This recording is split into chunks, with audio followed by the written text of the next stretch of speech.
US-Japan alliance restricting vital tech exports to China risks major impact on trade and supply chains. Tokyo and Washington are mulling a multilateral framework to regulate the export of advanced tech to China, according to Japan's Yomiuri newspaper.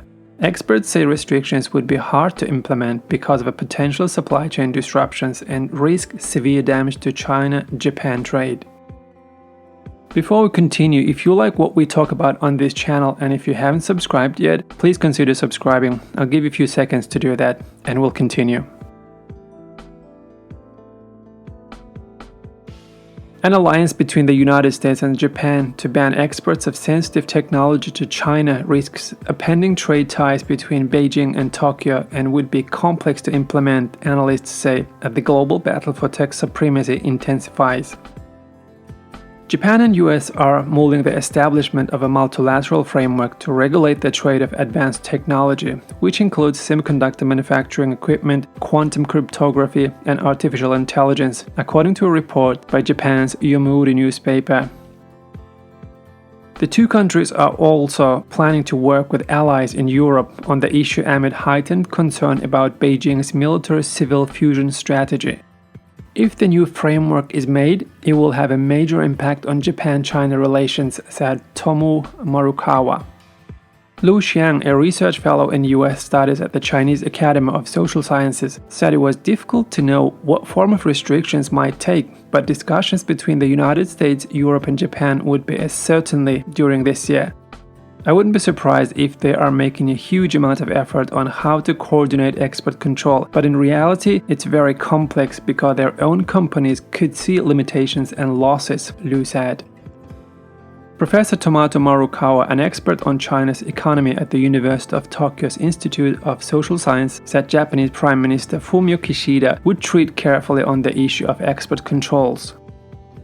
If the new framework is made, it will have a major impact on Japan-China relations as a whole, Marukawa said. Relations with the US are, of course, the top priority in Japan's policy, but at the same time, Japan does not want to antagonize China. Since taking office, US President Joe Biden has expanded restrictions on American exports of sensitive technology to China. The US has employed export blacklists, long-arm jurisdiction, and investment security reviews to contain China's access to important tech. There is long-standing concern in Washington about Beijing's military-civilian fusion, which aims to modernize the country's defense force by integrating civilian research and the commercial sector with military-industrial players. The plan is a central component of President Xi Jinping's vision for China's long-term security and development.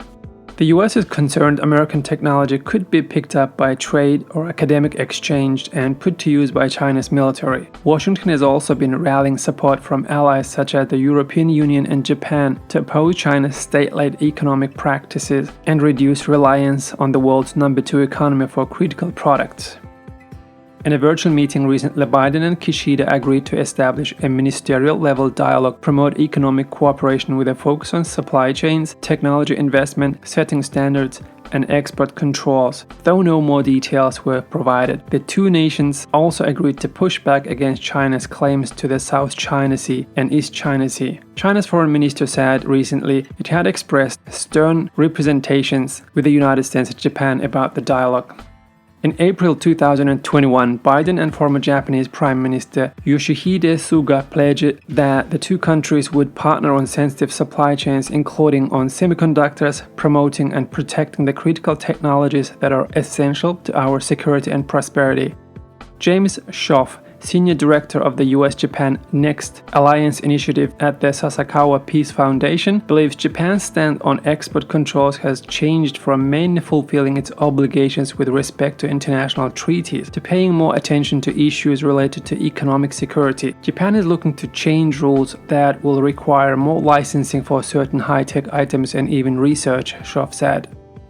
That does not mean that exports cannot happen, but it means that the government wants to know more about who is exporting what to whom, and they want to have a say in whether that's okay in certain cases.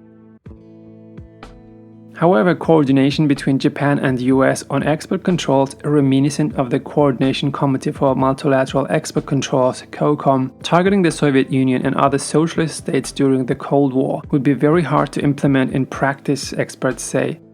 China's industries are deeply integrated in the global supply chain, and as a result, COCOM-style restrictions might not be effective and could trigger severe disruptions. I think the damage will be very significant to the supply chain, Liu said. It's difficult to find a measure to restrict China that does not incur any damage to themselves.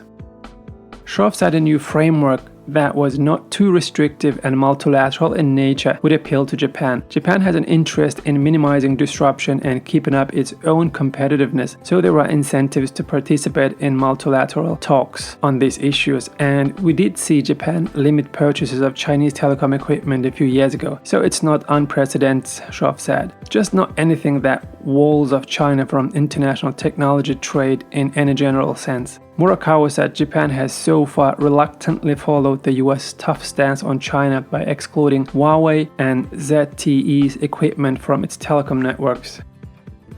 China is no longer afraid of antagonizing Japan because its reliance on technology imports from Japan is getting less and less, Murakawa said. I think if the new framework ostracises China only, an isolated China may become very dangerous. If the items covered by the new arrangement are not so extensive, then the impact will be small. But according to the report by Yomiuri newspaper, even such items as semiconductor manufacturing equipment will be included. If so, this will result in significant damage to the exports of the Japanese machinery industry, Murakawa said. Existing frameworks such as Wassenaar Arrangement, which Japan is a member of, already coordinate export restrictions on so-called dual-use technology, which has commercial and military applications, raising questions about the necessity of new framework targeting only China, Murakawa said. Maintaining a sound trade relationship with China is important for Japan, he said. Japan does not necessarily think that the export of semiconductor manufacturing equipment to China will be detrimental to Japan's national security. An economically prosperous China will be less harmful for Japan than an isolated and desperate China. Sino-Japan relations have been frosty at times, with the neighbors clashing over territorial issues, Taiwan, and historical animosity related to the Second World War. But the two countries remain important economic partners. China is Japan's largest trading partner and a big buyer of the country's semiconductor equipment and computer chips, along with its #1 export, cars. About 4.8% of Japan's high-tech exports to China were integrated circuits in 2020, the biggest by volume in the sector, down from 5% in 2019 and 5.3% in 2018, according to Murakawa's estimates. Japan's investment in China is slowing, however. According to data from Oxford Economics, mainland China accounted for 7.5% of Japan's overall foreign direct investment in 2020 compared to 9% 5 years ago.